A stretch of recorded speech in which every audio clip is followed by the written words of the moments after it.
Bienvenue à Math Infinité, la chaîne consacrée à l'enseignement des mathématiques à l'université.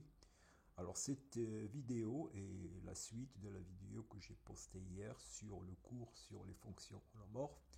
Dans cette vidéo, on va faire des exercices corrigés pour illustrer les notions qu'on a vues dans le cours. Alors, le schéma général.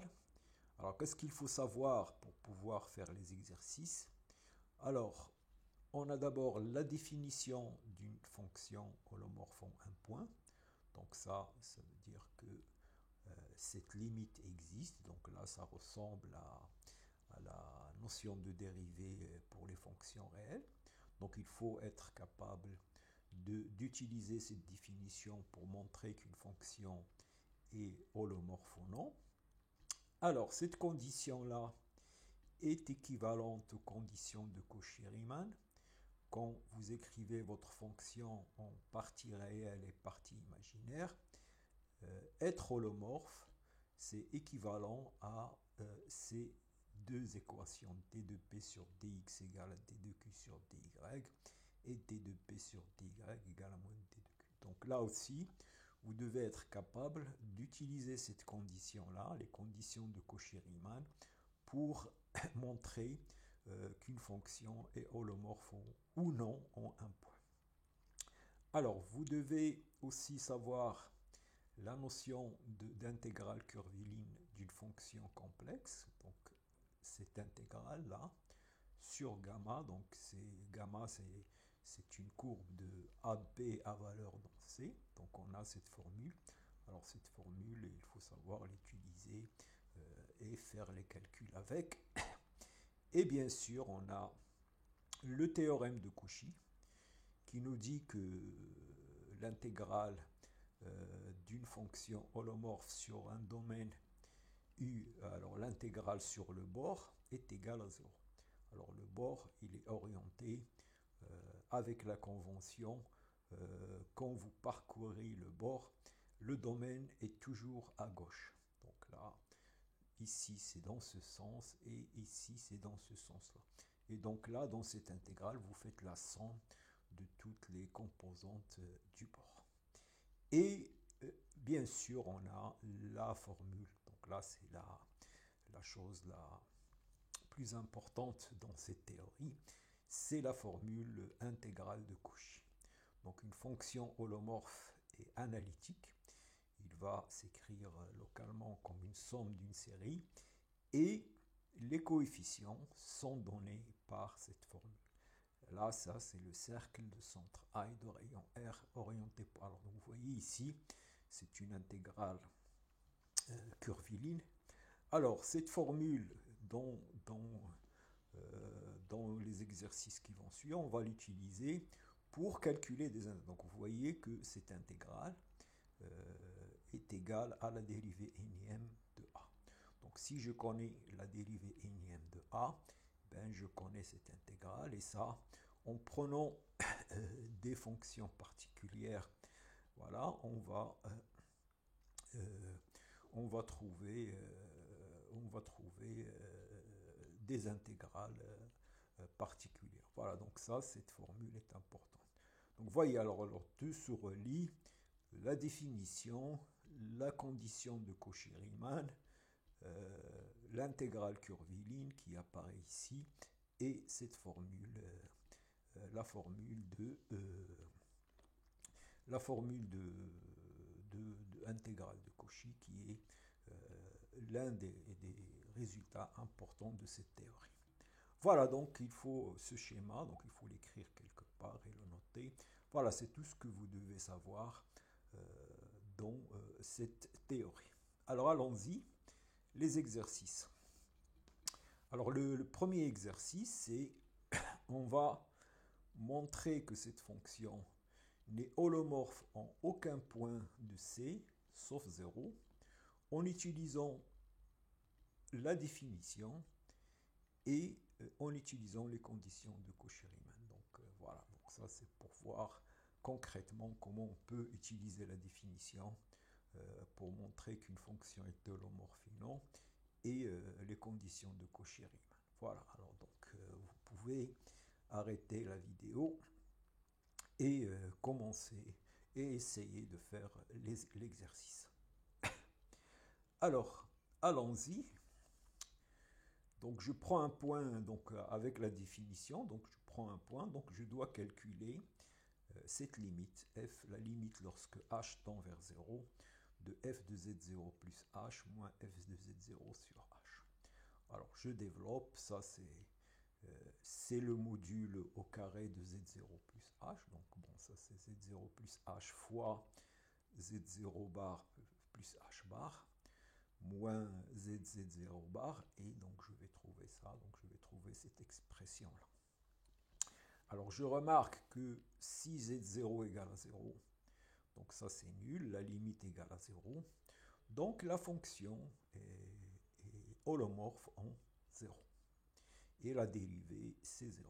Alors pour z0 différent de 0, ça c'est une constante, ça tend vers 0. Par contre, cette quantité n'a pas de limite en 0, puisque si vous approchez, si h est réel, vous allez trouver la limite c'est z0, et si h est imaginaire, vous allez trouver i z0 bar, et bien sûr cette valeur est différente de celle-là, donc la limite n'existe pas.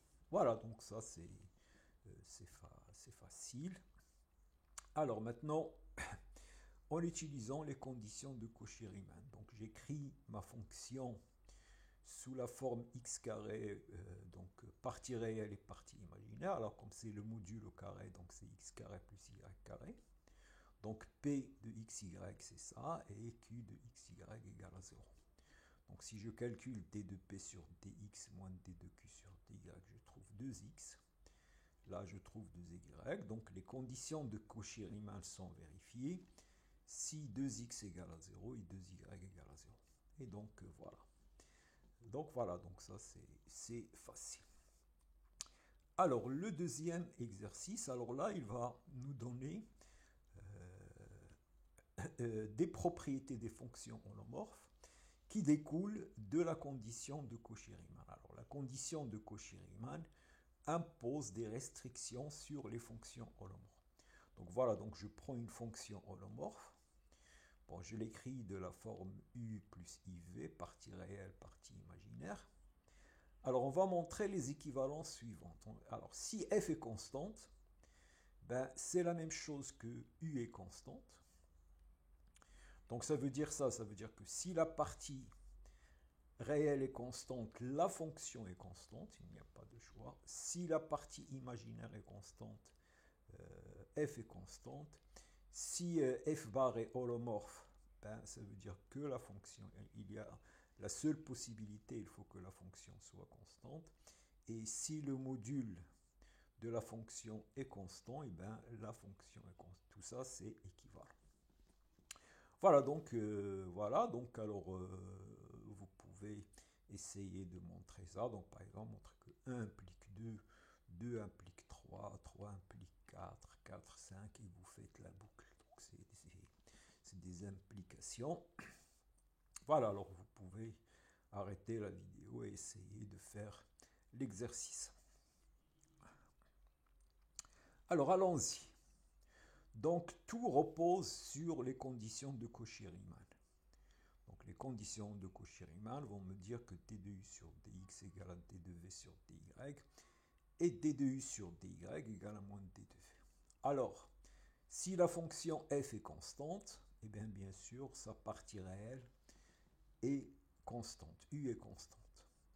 Si u est constante, d'après ces relations, v est constante, puisque vous allez avoir d de v égale à 0, et d de v sur dy égale à 0, et d de v sur dx égale à 0. Donc voilà. Alors si v est constante, u est constante, donc 3, u est constante d'après Cauchy-Riemann, et le conjugué qui est u moins iv est constant, et donc puisqu'il est constant, il va être holomorphe.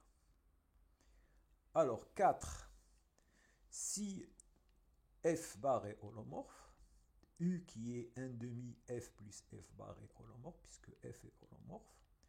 Donc ça, c'est une fonction holomorphe. Mais comme sa partie imaginaire est nulle, une fonction réelle à valeur réelle de C dont R est holomorphe, si seulement si il est constante. Et donc V est constante et on déduit que le module aussi est constant. Voilà, alors le seul point qui nécessite un peu de travail, c'est de montrer que si le module de f est constant, alors la fonction est constante. Alors le module de f, c'est u carré plus v carré, donc ça c'est une constante. Alors il ne faut pas oublier que u et v sont des fonctions en x, y. Donc voilà, on écrit que ça c'est constant. Alors si c égale à 0, donc ça veut dire que u égale à 0 et v égale à 0, donc c'est fini. Alors on suppose que c est différent de 0. Et je dérive cette relation par rapport à x et y. Alors si je dérive par rapport à x, je vais trouver u d de u sur dx plus v d de v sur dx égale à 0, puisque ça c'est une constante. Et si je dérive par rapport à y, je vais trouver ça, u d de u. Alors maintenant, cette relation u d de u sur dx, d de v sur dx égale à moins d de u sur dy, d'après Cauchy-Riemann, je vais trouver ça. Et je vais trouver la même chose ici, je remplace d de v sur dy par d de u, d de u sur dy et d de v sur dy par d de u sur dx. Donc là, je remplace et j'écris une équation où il n'y a que u. Alors je remarque que ce système, j'ai un système linéaire, donc son déterminant c'est u carré plus v carré, qui est égal à c. Et donc comme le déterminant de ce système est différent de 0, ben, les solutions d de u voilà, sont nulles. Et donc la fonction est constante. Et voilà. Voilà, donc ça c'est un exercice qui montre l'effet, les conditions de Cauchy-Riemann imposent des restrictions sur les fonctions holomorphes. Alors maintenant, un exercice classique, on donne la partie réelle d'une... donc on cherche une fonction, f holomorphe telle que sa partie réelle est donnée par cette quantité-là. Donc ça c'est un exercice classique. On se donne la partie réelle d'une fonction holomorphe et on cherche la fonction holomorphe.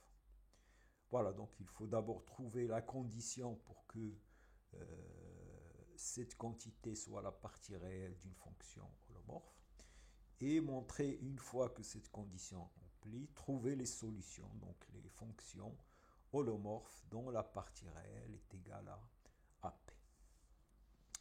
Voilà, alors donc ça, vous imaginez que c'est un exercice qui repose sur, puisqu'il y a une relation entre les parties réelles et la partie réelle et la partie imaginaire d'une fonction holomorphe qui est donnée par les conditions de Cauchy-Riemann, et donc il faut les utiliser. Voilà, alors donc vous pouvez essayer de faire cet exercice. Bon alors voilà, donc l'idée c'est d'écrire la fonction qu'on cherche va s'écrire comme P plus IQ, avec P donné par cette formule. On écrit les conditions de d de q sur dy égale à d de p sur dx, donc ici 2ax plus 2py, et d de q sur dx égale à moins d de p sur dy, donc qui est égal à ça. Alors maintenant, j'utilise la relation de Schwartz, donc je dérive ça par rapport à x, et je dérive ça par rapport à y, et je écris que c'est égal. Donc si je dérive ça par rapport à x, 2a. Et si je dérive ça par rapport à y, je trouve moins 2c. Donc la condition, je vais avoir que a égale à c. Alors maintenant, on va montrer que si cette condition est vérifiée, eh bien, ce système va admettre une solution. On va trouver Q qui vérifie ça. Bon, alors on suppose que C égale à moins A, donc le système va devenir D de Q sur DY égale à 2AX plus 2BY, et D de Q sur DX égale à moins 2BX plus 2AY. Alors de cette relation, j'intègre ici, donc ici par rapport à Y, donc je vais avoir 2AXY plus BY carré plus une constante qui dépend de X. Voilà, donc j'intègre. Et je remplace ici. Donc je dérive ça maintenant par rapport à X. Et donc je vais trouver que H' de X égale à moins 2px. Et donc H égale à moins bx carré plus une constante. Et donc voilà, je remplace. Je prends ici P, ici Q que je viens de trouver. Et il est facile de vérifier que sous forme complexe, cette quantité, c'est A moins IPZ de carré plus IC. Voilà. Et donc, on a résolu le problème. Donc là, c'est un exercice classique de se donner la partie réelle d'une fonction holomorphe et de trouver la fonction holomorphe à l'aide du théorème de Cauchy-Riemann. Alors, dans le même style, voilà, donc je prends cette fonction et j'essaye de trouver qu'il existe une unique fonction holomorphe sur C-0 avec la condition f de 1 égale à 2. Et on va calculer l'expression. Voilà, alors donc là aussi, vous pouvez essayer de faire l'exercice. Voilà, alors là, donc toujours, on écrit les conditions de Cauchy-Riemann. Donc je vais avoir d de q sur dy égale à d de p sur dx. Donc je fais d de p sur dx, donc je dérive ça par rapport à x. Et d de q sur dx égale à moins d de p sur dy, donc je vais trouver ça. Et donc de cette relation, je déduis que q de xy égale à 100. Donc si vous dérivez ça par rapport à x, vous allez trouver ça. Et il y a une constante qui dépend de y. Et je remplace ici. Et voilà, et on trouve h' de y égale à 1. Donc h de y égale à y. Alors la condition f de 1 égale à 2 va entraîner que h de 0 égale à 0. Et donc finalement, voilà la fonction que j'écris sous cette forme. Z plus. Voilà, donc ça c'est facile et c'est direct. Voilà, donc on a fait le tour un peu, on a bien utilisé les conditions de Cauchy-Riemann. Donc ça, ce sont des choses importantes dans la théorie des fonctions holomorphes. Alors, le dernier exercice. Alors d'abord, on va calculer cette intégrale curviligne. Donc ça, il faut, voilà, il faut paramétriser le cercle de centre 0 et de rayon centré au point, donc le long du cercle, z égale à 2, entre les points 2, 0 et le point 0, 2. Voilà, donc on prend le cercle de centre 0 et de rayon 2 et on calcule cette intégrale entre les points 2, 0 et 0, 2. Alors, voilà, donc ça c'est pour utiliser la formule de l'intégrale curviligne d'une fonction à valeur dans C. Alors maintenant, on prend une fonction holomorphe sur un ouvert qui contient le disque de centre 0. et on va exprimer cette condition-là. Donc on va écrire ça. Et voilà, alors là, on va utiliser les formules intégrales de Cauchy-Riemann. Et à partir de là, on va déduire la valeur de cette intégrale. Donc voilà, donc ça va nous permettre de donner la valeur de cette intégrale pour toute fonction. Voilà, donc ça vous pouvez commencer à réfléchir à faire ce calcul. Ensuite, utiliser Cauchy-Riemann pour donner la valeur de cette intégrale et en déduire ça. Alors ensuite, on va prendre un chemin gamma de t égale à ça et on va calculer de deux manières différentes cette quantité-là. Donc ça, c'est intégrale sur 1. Alors ce chemin est un chemin fermé. Voilà, on va calculer ça. Alors ça, pour le calculer, on peut utiliser la paramétrisation ou on peut utiliser la formule intégrale de Cauchy. Et donc en identifiant les deux manières, on va en déduire la valeur de cette intégrale. Voilà. Donc l'exercice est basé sur les formules de Cauchy-Riemann et sur la paramétrisation. Voilà, donc essayez de faire ça et avant de regarder la solution.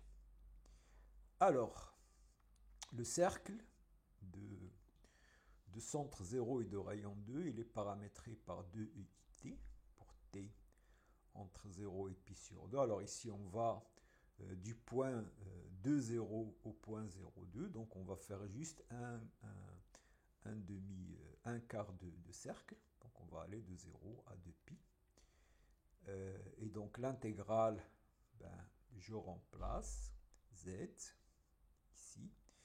Et d de z, c'est 2 fois i EIT dt. Voilà, c'est tout. Donc vous remplacez tout par z, même t de z, en dérivant bien sûr. Et maintenant, donc j'ai voilà, donc alors les primitives de l'exponentielle, bon, je les connais. Et donc si vous faites le calcul, vous allez trouver ça. Alors une autre manière, c'est de remarquer que cette fonction, c'est la dérivée complexe de cette fonction. Et dans ce cas-là, l'intégrale, c'est la valeur de la primitive à l'arrivée moins la valeur de la primitive au départ. Donc ça aussi, c'est une formule qui peut être utilisée. On retrouve la même chose.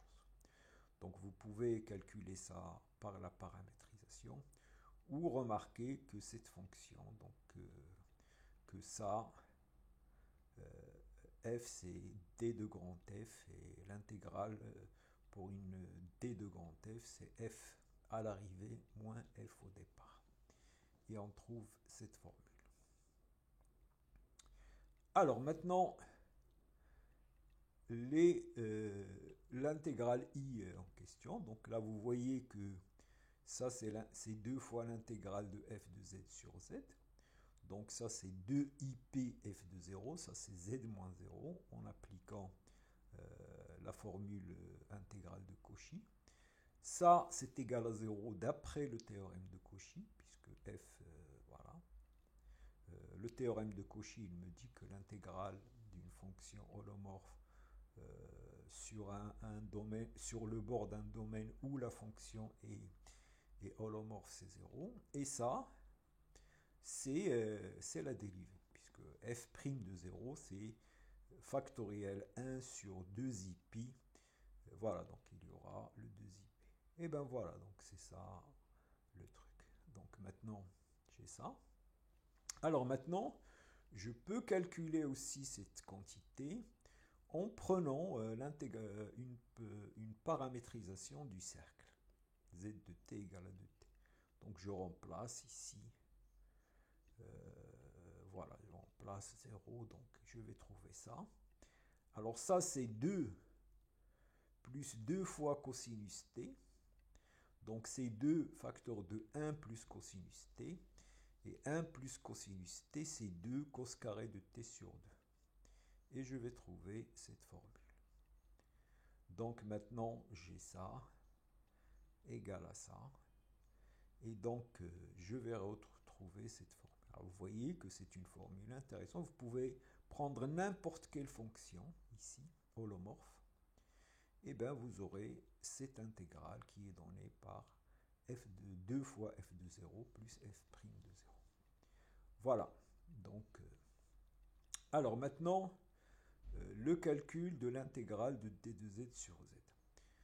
Alors, je peux prendre la paramétrisation qui a été donnée ici, celle-là. Donc, je peux calculer ça en utilisant la paramétrisation. Voilà. Donc, je fais d de z, donc la dérivée de z, donc je vais trouver ça sur ça. Et je vais ici multiplier par le conjugué pour avoir le volume ici. Et on développe et on trouve cette quantité-là. Donc voilà, donc là j'ai la partie réelle et la partie imaginaire. Alors d'un autre côté, je sais que ça, d'après la formule intégrale de Cauchy, ici c'est la fonction 1 sur z, donc c'est f de 2ip fois f de 1, fois la fonction constante 1, donc j'ai ça. Et en identifiant, donc c'est ça,